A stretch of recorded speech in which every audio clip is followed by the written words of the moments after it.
Punjabi radio USA पेश करदा है अज दा दिन सिख इतिहास विच।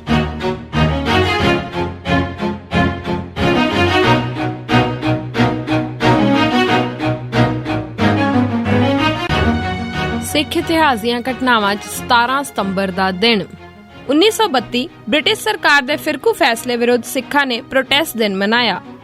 नवंबर 1927 विच लॉर्ड बीकनहेड ने आख्या सी कि भारत दीआं वख-वख कौमां अपने फिरकू मसले दा हल नहीं कढ सकदियां। हुण ज़ाहिरा तौर ते साबित हो गया सी। नतीजे दे तौर ते रेमसे मैकडॉनल्ड नूं अपना सालसी फैसला देण दी खुल मिल गई ते इह 17 अगस्त 1932 दे दिन फिरकू फैसले दी शक्ल विच सामने आया। ਜਦੋਂ ਹਿੰਦੂ ਮੁਸਲਮਾਨ ਅਤੇ ਸਿੱਖ ਭਾਰਤੀ ਸੰਵਿਧਾਨ ਹੇਠ ਹੋਣ ਵਾਲੀਆਂ ਚੋਣਾਂ ਵਿੱਚ ਸੀਟਾਂ ਦੀ ਵੰਡ ਬਾਰੇ ਫਿਰਕੂ ਮਸਲੇ ਦਾ ਹੱਲ ਕੱਢਣ ਵਿੱਚ ਨਾਕਾਮਯਾਬ ਹੋ ਗਏ ਤਾਂ ਬਰਤਾਨਵੀ ਪ੍ਰਾਈਮ ਮਿਨਿਸਟਰ ਨੂੰ ਇਸ ਬਾਰੇ ਆਪਣਾ ਫੈਸਲਾ ਦੇਣਾ ਪਿਆ। ਇਹ ਫੈਸਲਾ 17 ਅਗਸਤ 1932 ਵਾਲੇ ਦਿਨ ਦਿੱਤਾ ਗਿਆ। ਇਸ ਦਾ ਨਾਂ ਫਿਰਕੂ ਫੈਸਲਾ ਵਜੋਂ ਜਾਣਿਆ ਗਿਆ। ਇਸ ਫੈਸਲੇ ਮੁਤਾਬਿਕ ਪੰਜਾਬ ਦੀ ਅਸੈਂਬਲੀ ਦੀਆਂ 175 ਸੀਟਾਂ ਦੀ ਵੰਡ ਹੋਈ। 17 ਅਗਸਤ 1932 ਤੋਂ ਪਹਿਲਾਂ ਦੀਆਂ 14 ਸਪੈਸ਼ਲ ਸੀਟਾਂ ਵਿੱਚੋਂ 2 ਮੁਸਲਮਾਨਾਂ ਨੂੰ ਅਤੇ 1 ਸਿੱਖਾਂ ਤੇ ਹਿੰਦੂਆਂ ਨੂੰ ਦੇ ਦਿੱਤੀ ਗਈ। ਇਹ ਦਰਅਸਲ ਪਹਿਲਾਂ ਵਾਲਾ ਤਨਾਸਬ ਹੀ ਸੀ, ਜਿਸ ਦਾ ਮਤਲਬ ਸੀ ਕੋਈ ਵੀ ਅਹਿਮ ਤਬਦੀਲੀ ਨਾ ਕਰਨਾ। ਉਂਝ ਇਹ ਅਸਿੱਧੇ ਤੌਰ ਤੇ ਮੁਸਲਿਮ ਅਕਸਰੀਅਤ ਹੀ ਸੀ, ਕਿਉਂਕਿ ਉਹਨਾਂ ਨੂੰ 175 ਵਿੱਚੋਂ ਅਕਸਰੀਅਤ ਵਾਸਤੇ ਸਿਰਫ 88 ਸੀਟਾਂ ਦੀ ਲੋੜ ਸੀ। ਉਹਨਾਂ ਕੋਲ 86 ਸਿੱਧੀਆਂ ਸੀਟਾਂ ਸਨ ਅਤੇ ਜ਼ਿਮੀਂਦਾਰਾਂ, ਮਜ਼ਦੂਰਾਂ, ਯੂਨੀਵਰਸਿਟੀ ਤੇ ਵਪਾਰੀਆਂ ਦੀਆਂ ਸੀਟਾਂ ਵਿੱਚੋਂ 4-5 ਉਹ ਆਸਾਨੀ ਨਾਲ ਲਿਜਾ ਸਕਦੇ ਸਨ। ਸਿਰਫ ਇੰਨਾ ਹੀ ਨਹੀਂ ਬਲਕਿ ਈਸਾਈਆਂ, ਐਂਗਲੋ ਇੰਡੀਅਨਸ ਤੇ ਯੂਰੋਪੀਅਨਾਂ ਨੇ ਵੀ ਉਹਨਾਂ ਦਾ ਹੀ ਸਾਥ ਦੇਣਾ ਸੀ। ਪੰਜਾਬ ਵਿੱਚ ਮੁਸਲਿਮ ਅਕਸਰੀਅਤ ਮੰਨ ਲੈਣ ਨਾਲ ਸਾਰੇ ਭਾਰਤ ਵਿੱਚ ਆਮ ਕਰਕੇ ਤੇ ਸਿੱਖਾਂ ਵਿੱਚ ਖਾਸ ਕਰਕੇ ਤਿੱਖੀ ਮੁਖਾਲਫਤ ਹੋਈ। ਇਹ ਅਵਾਰਡ ਇੱਕ ਤਰ੍ਹਾਂ ਨਾਲ ਜਿਨਾਹ ਦੇ 14 ਨੁਕਾਤੀ ਐਲਾਨਨਾਮੇ ਦੇ ਇੱਕ ਨੁਕਤੇ ਨੂੰ ਪੂਰਾ ਕਰਦਾ ਸੀ। ਇਸ ਫਿਰਕੂ ਫੈਸਲੇ ਦੇ ਨਤੀਜੇ ਦੀ ਭਿਣਕ ਸਾਰਿਆਂ ਨੂੰ ਪਹਿਲਾਂ ਹੀ ਪੈਣ ਲੱਗ ਪਈ ਸੀ। ਇਸ ਗੱਲ ਨੂੰ ਭਾਂਬਦਿਆਂ ਸੈਂਟਰਲ ਸਿੱਖ ਲੀਗ ਨੇ ਇੱਕ ਆਲ ਪਾਰਟੀ ਸਿੱਖ ਕਾਨਫਰੰਸ 24 ਜੁਲਾਈ 1932 ਦੇ ਦਿਨ ਲਾਹੌਰ ਵਿੱਚ ਰਣਜੀਤ ਸਿੰਘ ਦੀ ਸਮਾਧ ਵਾਲੀ ਬਿਲਡਿੰਗ ਵਿੱਚ ਬੁਲਾਈ ਸੀ। 17 ਸਤੰਬਰ ਨੂੰ ਹਰ ਪਾਸੇ ਸਿੱਖਾਂ ਨੇ ਰੋਜ਼ ਦਿਨ ਮਨਾ ਕੇ ਫਿਰਕੂ ਫੈਸਲੇ ਨੂੰ ਵਾਪਸ ਲੈਣ ਦੀ ਮੰਗ ਕੀਤੀ। 1986 ਭਿੰਡਰਾਂ ਵਾਲਿਆਂ ਨੂੰ ਸ਼ਹੀਦ ਕਹਿਣ ਤੇ ਗੁਰਿੰਦਰ ਸਿੰਘ ਭੋਲਾ ਨੂੰ ਸ਼ਹੀਦ ਕਰ ਦਿੱਤਾ ਗਿਆ। ਗੁਰਿੰਦਰ ਸਿੰਘ ਭੋਲਾ ਪੁੱਤਰ ਗੋਪਾਲ ਸਿੰਘ ਤੇ ਬੀਬੀ ਸੁਰਿੰਦਰ ਕੌਰ ਵਾਸੀ ਤਰਨਤਾਰਨ ਧਰਮ ਯੁੱਧ ਮੋਰਚੇ ਦਾ ਇੱਕ ਸਰਗਰਮ ਕਾਰਕੁਨ ਸੀ। ਉਹ ਬਾਬਾ ਜਰਨੈਲ ਸਿੰਘ ਭਿੰਡਰਾਂਵਾਲਾ ਦੇ ਬਹੁਤ ਨਜ਼ਦੀਕ ਸੀ। ਇਸ ਲਹਿਰ ਦੌਰਾਨ ਉਸ ਨੂੰ ਜੰਡਿਆਲਾ ਤੋਂ ਗ੍ਰਿਫਤਾਰ ਕਰਕੇ ਜੋਧਪੁਰ ਜੇਲ੍ਹ ਵਿੱਚ ਰੱਖਿਆ ਗਿਆ ਸੀ।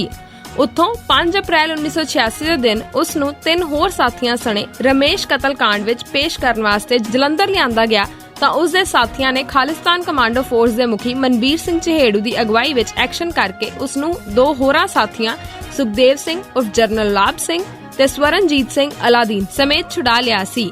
ਇਸ ਐਕਸ਼ਨ ਦੌਰਾਨ 6 ਸਿਪਾਹੀ ਵੀ ਮਾਰੇ ਗਏ ਸਨ। ਇਸ ਮਗਰੋਂ ਗੁਰਿੰਦਰ ਸਿੰਘ ਭੋਲਾ ਨੇ ਬਹੁਤ ਸਾਰੀਆਂ ਕਾਰਵਾਈਆਂ ਵਿੱਚ ਹਿੱਸਾ ਲਿਆ।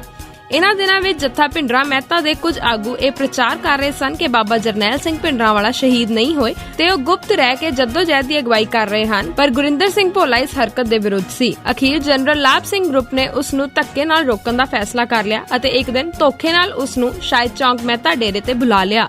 ਇਸ ਮੌਕੇ ਤੇ ਉਸ ਨੂੰ ਕਿਹਾ ਗਿਆ ਕਿ ਉਹ ਭਿੰਡਰਾਂਵਾਲੇ ਨੂੰ ਸ਼ਹੀਦ ਨਾ ਕਿਹਾ ਕਰੇ, ਪਰ ਉਸਨੇ ਇਸ ਝੂਠ ਬੋਲਣ ਦੇ ਹੁਕਮ ਨੂੰ ਮੰਨਣ ਤੋਂ ਨਾ ਕਰ ਦਿੱਤੀ। ਇਸ ਤੇ ਉਸ ਨੂੰ ਫਤਵਾ ਦਿੱਤਾ ਗਿਆ ਕਿ ਜਿਹੜਾ ਕਹੇਗਾ ਭਿੰਡਰਾਂਵਾਲੇ ਸ਼ਹੀਦ ਹੋ ਗਏ ਹਨ ਉਸ ਦੇ ਮੂੰਹ ਵਿੱਚ ਕੀੜੇ ਪੈਣਗੇ।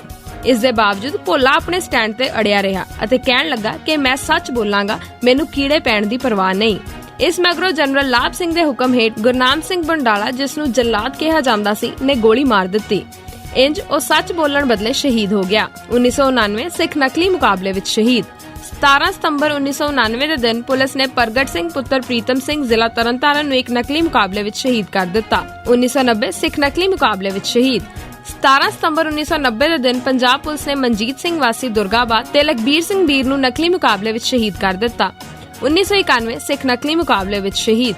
17 ਸਤੰਬਰ 1991 ਦੇ ਦਿਨ ਪੁਲਿਸ ਨੇ ਮਨਜੀਤ ਸਿੰਘ ਪੁੱਤਰ ਹਰਭਜਨ ਸਿੰਘ ਵਾਸੀ ਧਰਦਿਓ ਜ਼ਿਲ੍ਹਾ ਅੰਮ੍ਰਿਤਸਰ, ਹਰਚੰਦ ਸਿੰਘ ਪੁੱਤਰ ਜਗਤ ਸਿੰਘ ਵਾਸੀ ਸਲਾਣਾ ਜੀਵਨ ਸਿੰਘ ਜ਼ਿਲ੍ਹਾ ਫਤਿਹਗੜ੍ਹ ਸਾਹਿਬ, ਝਿਲਮਿਲ ਸਿੰਘ ਪੁੱਤਰ ਪ੍ਰੀਤਮ ਸਿੰਘ, ਜੀਤ ਸਿੰਘ ਪੁੱਤਰ ਚੰਨਣ ਸਿੰਘ ਨੂੰ ਨਕਲੀ ਮੁਕਾਬਲਿਆਂ ਵਿੱਚ ਸ਼ਹੀਦ ਕਰ ਦਿੱਤਾ। ਇਸੇ ਦਿਨ ਪੰਜਾਬ ਪੁਲਿਸ ਨੇ ਬਲਬੀਰ ਸਿੰਘ ਉਰਫ ਬੀਰਾ, ਨਿਰਮਲ ਸਿੰਘ ਉਰਫ ਕਾਕਾ, ਸੁਰਜੀਤ ਸਿੰਘ, ਨਿਰਵੈਰ ਸਿੰਘ ਓਪੀ ਤੇ ਬਘੇਲ ਸਿੰਘ ਬਘੇਲਾ ਨੂੰ ਨਕਲੀ ਮੁਕਾਬਲੇ ਵਿੱਚ ਸ਼ਹੀਦ ਕਰ ਦਿੱਤਾ। ਇਸੇ ਸਿੱਖ ਇਤਿਹਾਸ ਦੀਆਂ ਘਟਨਾਵਾਂ 'ਚ 17 ਸਤੰਬਰ ਦਾ ਦਿਨ। ਸੁਣਦੇ ਰਹੋ ਪੰਜਾਬੀ ਰੇਡੀਓ USA।